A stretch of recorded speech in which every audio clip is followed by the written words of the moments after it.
Anyway, joining us on the Wester Hotline is Mr. Sal Capaccio. Sal, good morning. Good morning, guys. Happy draft week. Happy off-season workout start week. We're here. I mean, it's hard to believe. Like, we are a week away from May, turning the calendar to May. It's unbelievable. Are you calmed down from the Yankees losing a no-hitter yesterday for a very weird reason? You seemed fired up yesterday. Oh, I was, and I was heat of the moment. I've been. It's so funny because even this morning I got people coming at me like, "You don't know what you're talking about. That was totally a hit," and that's fine. It might have been. So what happened was, Jeremy, did you see the play? Do you know what happened? I did not. See what happened? Yeah, for those that didn't see the here's play. What happened. Okay, Max Fried was throwing a no-hitter, and in the fifth inning, I believe it was, sixth inning. I have to go back and look. Fifth or sixth inning, there was a ball hit to Paul Goldschmidt at first base. And he had to move to his right, and he booted it. But the runner who was running was very fast.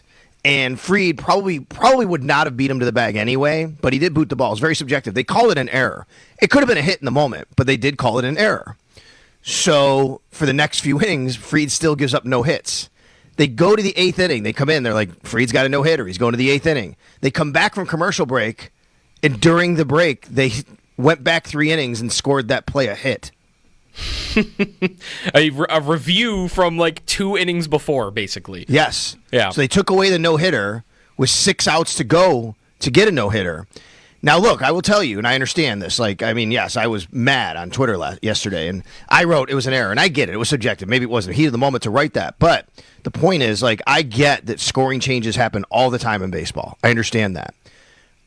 Could anybody ever remember the home team score changing a error to a hit with 6 outs remaining for a no-hitter by going back 3 innings later to score something? Yeah. That's just, you got to have some self-awareness and common sense. You didn't score it at the time. You can't do that now in this situation. Yeah. You can't. It's subjective. This story has gone directly to my soul, and I am not a Yankee fan, and I cannot get over it. It is absurd. It is offensive that it's bad enough every single thing in sports has to be replayed and everything has to be reviewed. And here we are 3 innings later. Yes. Fold up shop. Let's all just forget sports. We're going to talk about the Bills here. Let's just give it all up. My highlight. Wait. This is the cherry on top for you because I know how you are about these things, okay? Part of the reason I was so fired up and other Yankees fans, 2 innings before that, okay? You go watch this video, Jeremy. You'll see what I'm talking about. Aaron Judge hit an unbelievable moonshot home run. Now, they're playing in Tampa at the Yankees spring training facility, as you know, because the Trop is damaged, right? Mm-hmm. So at that facility, the foul pole lines, the foul poles are not as tall, okay? So they called it a foul ball. They reviewed it. It is clearly fair, and they still call it a foul ball. So they reviewed it and still didn't get it right, basically. Correct. Yeah. Go watch the replay. You'll see the ball. It's unbelievable. It's literally fair by every angle you see. It's fair by at least 10 feet. Well, while we're complaining about officiating and reviews, I'll get one in here because I watched a little bit of the Thunder and Grizzlies game, which was... You did? It was like a 70-point game. Let me tell you the part I watched. I flipped it on. It's just before halftime. The Thunder are up, I believe, 32 points at halftime. Yeah, they smoked them. The lead was 30, but there was a review with 0.4 of a second left on a foul. Oh, my God. In a 30-point game at halftime. And the officials got to go to the monitor here. Hold on, let's check out this foul. I'm just like, good night. All right. Yeah. Anyway.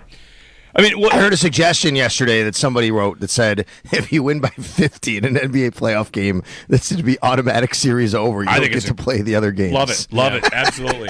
If you're up by 30, official reviews aren't allowed. Let's do that. Yes. That's right. All right, Sal, before we get to the draft, it's phase 1. It's an 8-week offseason programming, so the Bills kind of get in and get to work a little bit here. Exactly what is phase 1? Yeah, well, first of all, let me say, guys, actually, what's really interesting this year is actually a 9-week program. It always has been. And for the first time I can ever remember, under Sean McDermott, at least since all this started, the Bills are only using 8 weeks of the 9-week program. It's kind of interesting. They have certain amount of weeks you do certain things, but I looked and I saw that they're going with 1 less week of OTAs this year. than they normally do. I don't know what. Maybe we'll ask Brandon Beane if there's a reason when we see him on Tuesday. We'll have media for tomorrow. Brandon Beane and Josh Allen. But it is a 9-week program maximum, and I've never remembered the Bills not using all 9 weeks. They're only using 8 weeks. So if you count from today till June 12th, which is when they end, after they have mandatory minicamp, the 10th, 11th, and 12th that week, it's only 8 weeks. Now that being said, phase 1 is the first 2 weeks of this program. It's just strength and conditioning and rehab for anybody who's been injured. The Bills don't really have anybody on that list of like major. Maybe there's something going on that we'll find out about that they're just rehabbing for. But that's all you can do. There's no actual like position coaches or head coach allowed on the field or anything like that. This is when we see video of them throwing the medicine balls and doing sit-ups and walking or doing some hopping over ladders or hurdles or something like that. Dead ball activities are allowed, and that is what quarterbacks can throw to receivers provided they're not covered by another player. Kickers and punters and holders, long snappers can use balls, but you cannot for any other player involved, just them. And returners can return from a jugs machine, but not from an actual punter doing that. So there's just a basic stuff here to kind of get ready to get back in shape. All right. So they get to work, and meanwhile, the Bills front office goes to work. The final phase of draft prep and putting their board together to gear up for Thursday, Friday, into Saturday for the 3 days of the draft. So, Sal, as we sit here, a couple days out, whether you're reading tea leaves or looking back at the overall visits, Joe and I were talking about the possibility of edge with the first-round pick, defensive tackle, corner, safety. They're all in the mix, of course. And I just seen one about linebacker, which I'll get to you in a minute here. But, we fully expect a defensively heavy draft, 3-1 maybe even, 2-1 on the ratio of defensive players to offensive players, just based on their needs and the spots they have available. 100% I do. I have, and I do.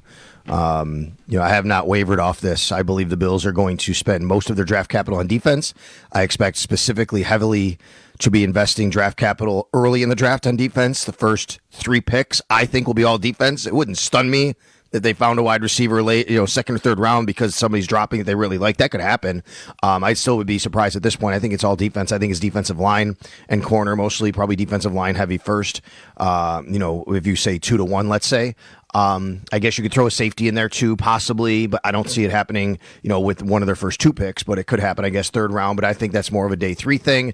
Overall, I do think it's mostly defense. I mean, look at their roster. It's just all you have to do. There's a difference between, I understand, we can sit here and debate all day. Well, they need a receiver. People want to think that. Do the Bills think they need a receiver? I don't think they do. I think the Bills feel that they're set at wide receiver. Yeah, they might need another guy with some speed, but how much do they need to invest their capital into getting another receiver based on what the roster looks like right now? Look at their roster. As you look at the Bills roster right now, I think what tells me they're going to draft everything on defense or be so heavy on defense is the offense hasn't changed, guys, since last year. They just haven't changed. Everybody's coming back. The only people that weren't are 2 receivers, really, Amari Cooper and Mac Hollins, and they replaced them with Josh Palmer and then sort of Laviska Shenault, but Josh Palmer. And, they still have Tyrell Shavers and KJ Hamler and Jalen Virgil in the practice squad, but that's it. That is literally it. Josh Palmer for Mac Hollins, I would say, because Cooper you can count, but he was here half a year. That's fine. Defensively is different. Defensively, they've had to go out and get some players. They've signed Bosa, and then they signed Ogunjobi and Hoyt, and what's going on with them? They're suspended 6 games. I just think that there's too many clues here to say that they're going to invest and they still need to add on defense, and that's what they think they need to do. Do you make anything of the Bills' history, Sal, at defensive tackle specifically? I was looking at this. Actually, you kind of sparked it because you were talking about corner on Friday, and I kind of narrowed in on tackle and how the Bills They really haven't ever drafted the type of defensive tackle that they need. They have not actually drafted a true one-technique defensive tackle in any round in over a decade. McDermott and Bean have never done it. Harrison Phillips did both, so he kind of fits that bill a little, but he was smaller. So does that matter at all to you, the fact that they haven't really invested in that position? You could even go to the money part of it, right? Like Daquan Jones is the most, and that's a modest contract.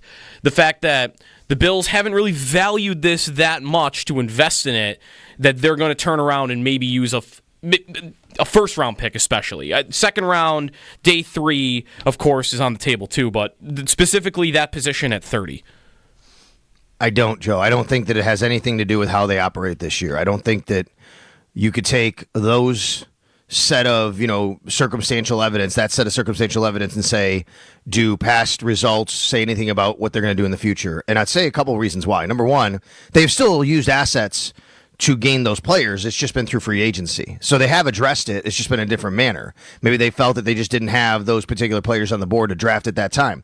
And then the other reason, the biggest reason I say this, Joe, is I think we asked the same question about receiver last year. And while it wasn't a first-round pick, it was the first pick of the second round. Well, Brandon Beane never drafts receivers high, Bam, there's his first pick he uses on a receiver. So I just don't think you can take what they've done in the past and say that's something that they have some sort of overarching philosophy on, that they would do that with. So I do think that, and I think in this case, that they actually will want a bigger anchoring defensive tackle. Now, doesn't mean that, look, if Walter Nolan's on the board, he's a little smaller, and you could say he could play a little bit like that. That's fine. He's a little bit smaller. He's a fantastic player. I wouldn't be surprised if someone like that's high on their board and they draft him if he's available. But I think the type of player they would like to add to this team, if he's there, is a bigger type of defensive tackle. And again, goes back to this is. You can't just draft somebody because of that, though, right? If you can't put yourself in the Bills do not do that. What it is, Joe, they don't put themselves in a box where they say, well, we got to draft a big guy. It's more of they stick to the board, and that's kind of the way that's going to flow here. Right. And then, in terms of edge, which was the other position we were talking about, because tackle, like there's availability, like to play. There's a role available. There's not really much there on the depth chart at that position. Whereas edge rusher, how do you see that going into this week? What is available to them? You talked about receiver a little bit, like they feel like they could be set. And do you feel like they could think the same way right now at edge rusher, that they could do it, but that if they don't, they feel like they're all good going into this year? It might be a good way to put it. I think that they feel they need to add to edge. I guess that roster-wise, though, where are those snaps coming from right now? Michael Hoyt is out. You still have Rousseau, Bosa, Epinesa, Javon Solomon. Now, look, I don't know. I think they probably feel Javon Solomon will take a step. We talked to Sean McDermott about this at the owners' meetings, but, if you're not completely sold and they're not, and he's still growing, you could overdraft him, draft over him, and say, look, we have a guy in the first round we really like, and he's sitting there.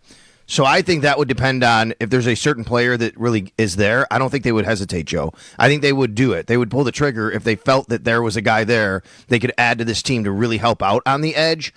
But I do think the way the roster is constructed, the defensive tackle is just much more of a need and a spot where they feel they have to address. And again, look at the names on the roster at defensive tackle. Now, Zion Logue is on the roster. I'm not going to count him as somebody that they would rely on, okay? That leaves you 3. That's it. Because Ogunjobi's suspended. Oliver, Jones, and Carter. Well, literally, there is I think all 4 defensive tackle spots are pretty much, I consider them starters. There's a starting spot. That's the only starting spot on the whole team that's available is defensive tackle right now, if you want to look at it like that. Sal Capaccio joining us on the Western Hotline, chatting ahead of the Bills draft. Of course, they draft 30th overall, 2 in the second. Sal, I've heard a lot. By the way, I shouldn't say that. I guess you could say cornerback 2 could be considered a starting spot that's open. That's right. I would totally respect that, yes. I've heard a lot, and last year, one of the things the Bills did was they moved down in the first to move from the 4th to the 3rd, right? There's this idea that Brandon Beane likes the 3rd-round picks. And maybe what that really is he doesn't like to have big, huge gaps in where the draft capital is. It might not be the 3rd. It's just, hey, I don't want to go up 60 picks without making any sort of move here. Do you feel like they are more likely to move and spread from the top down a little bit, or maybe try to package around where they have 3/6 and 2/5 and 2/4 to try to get up in the 3rd round and try to get basically 4 of the top 120 players and try and find a way to kind of consolidate their picks a little towards the top? I don't know if it's a good question. I don't know if you go into the draft. I guess you would have an idea going into draft because where the meat of the draft is, right? It depends on Jeremy. Does Brandon Beane feel that the meat of this draft is 3rd, 4th round in there? Or is, you know what, it's not that bad. Once you get to it's all kind of the same once you get to the 6th, 7th round even. Then it's okay because those 6th, 7th rounders might be just as valuable because they think that they can find players, I should say, that, can still make the team. Now, one of the questions is, will they draft 10 players? As I sit here today, I think logically you say, are 10 players actually making this team? Probably not, so they won't. But you know what? I thought that last year and they drafted 10 players. They drafted 10 last year, and all but 2 made the team. The only ones who didn't were Travis Clayton, who is a International Pathways guy, and Daquan Hardy, who it came down to the last week and they decided to trade for Brandon Codrington because they weren't totally trusting of Daquan Hardy. But that's it. Everybody else made the team. So it's possible they could feel that way. I don't know. I mean, what do you hear from draft analysts in this draft? It's not the best draft. There's really not many, especially early on. But middle rounds not too bad. It seems I know. Go ahead. It seems to be a draft lacking the top end or a lot of top end, but an awful lot of 3rd round and on that is pretty even. To add to that too, real quick, Sal, like you might bring up something from this piece too. Adam Schefter just dropped an article, like things he's hearing from the draft, and like kind of like an interesting little end note was that this actually is a year where undrafted free agency there might be a ton of value because the class. This kind of goes to the point of maybe there's not top end, but there's a lot of it because you have 2 COVID classes and underclassmen combined together, so you kind of have a bigger pool of players here maybe than you normally would. Well, if that's the case, to me, that screams trade up. If there's tons of value, if the Bills agree with that, I agree with you, Jeremy. Yeah, and that's what you do. Yeah, you get more valuable picks earlier, and then you just worry about the rest at UDFA. Yeah. How have the Bills? How have the Bills done in that? I would say I know. Give me 1 second. I would say this too. I know you hate Jeremy hearing there are only a certain amount of first-round grades. Yep. But this is literally the lowest amount of first-round grades that I've heard from people, in years. Like 15, maybe 12. I think somebody wrote the other day that one GM told whoever writer it was, maybe it's Dane Brugler, I can't remember, or Gerald Jeremiah, but only 12 first-round graded players. Like this class just lacks. So you take that let's say the Bills have 16 or 17, which might be then the high end in this draft. Would they even consider trying to move up to make sure they maximize getting an actual first-round talent? I mean, I don't think so. That's a tough move to make. But those are things that you have to think about, too. It could. That's one where, if they have 17 first-round grades, just hypothetically, it's not always like in a vacuum, like, you have to trade up to 17. I mean, I bet there's a lot of situations where Bean has a guy, one of his 17 first-round grades, and there's one of them left sitting there at like 22. And that would be where he'd have to move to. Because I don't know, Sal. Like, I haven't thought a ton about them trading up, especially like 15 picks. But if there is an edge rusher or one of these defensive tackles that falls to like 22, and it's one of his 16, 17 first-round grades, like that's when I think you get the trade up. Mm-hmm. Yeah, you're right. I mean, that's probably something that it is sitting there. You'd have to. What would it cost, right? That's the thing. You might have to do 2 moves to be able to do it. But by then, if you're doing 2 moves, you're already making 1 trade. Do you guys see? This is the first time. This is the latest we've ever gone without getting an actual first round trade dealt. I think 1994 was or 93. Joe Montana was maybe a week out when that happened, but that hasn't happened yet. So this is the latest we've gone in the common era. I think that's the case. Jeremy, you're going to ask me something about UDFAs, maybe? Yeah, I'm sorry. Like a couple of years ago, we saw one of their Beyond Blue and Red. We watched. They gave us the story of how that all works. I remember the name David Sills was a receiver they liked out of West Virginia, maybe, and it was all about how they hunt down these UDFAs because that. Even though these guys have not been drafted, that ends up being the Wild West. Like, whatever you can do, get a guy in, get him here, get him signed. How do we? And I guess looking back, Sal, how have they done in that department? Every team's going to have, targets. How many players have come to this organization and stuck through that process? It's happened. I mean, I think it's a lot harder now because the team is so much better. This is one of the points of when people tell me the Bills don't play young players. I say, well, they do if they're good enough, but it's harder to play on the Bills as a young player because the roster's good. Like you have to understand, young players, whether it's a rookie or an undrafted free agent, it's a tougher task to ask someone to A, make this team, and B, to actually get on the field. That being said, I'm looking at last year's undrafted free agent class for the Bills. I don't think anyone actually played. The only guys that really kind of stuck around in the practice squad were Branson Dean, who they actually just released last week, to Corey Couch, who's still around, Frank Gore Jr., the offensive lineman Mike Edwards, and you guys remember the Xavier Johnson and Lawrence Keys during last year's training camp, and wondering what these guys are about, right? So it's happened. If you go back, wasn't Levi Wallace an undrafted free agent? Yeah. Right. That they've had these guys. They brought guys in that can have done it, but it's just harder now when they have these guys coming in with this type of team. Where are they going to fit? Who are they going to beat out? It's just tough to ask. Right. It's a longer path, right, to getting to a role. Like, I'm thinking about Alec Anderson for this. Jamarcus Ingram's on this list. Right. And some of these guys, like Ingram even, I'm always surprised by his age.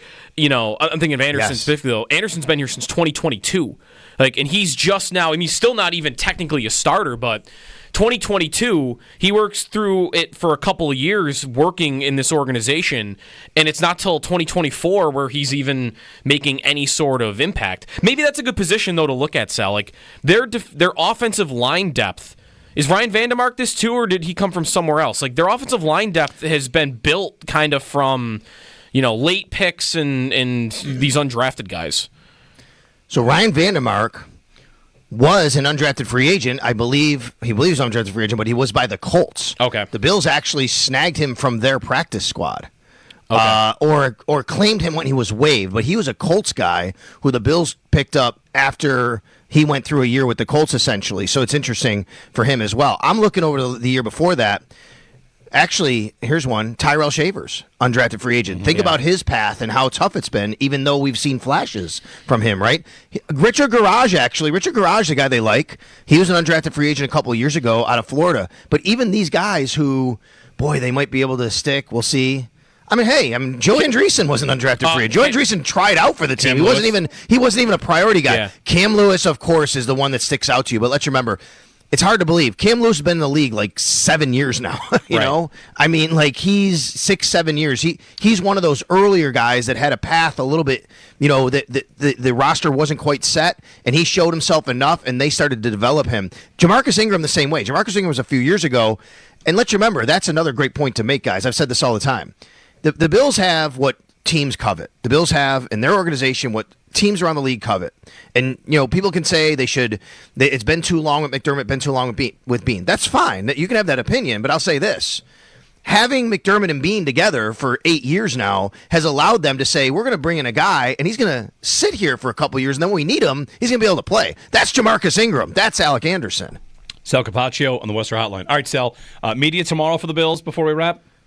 Yeah, tomorrow media, we're going to hear from Josh Allen and Brandon Beane early afternoon tomorrow. So today the team is out there. We won't have any media with them. Tomorrow we'll start to get that. And then obviously Wednesday and Thursday draft ramps up. All right. Thanks, Sal. You got it. Sal Capaccio on the Western Hotline.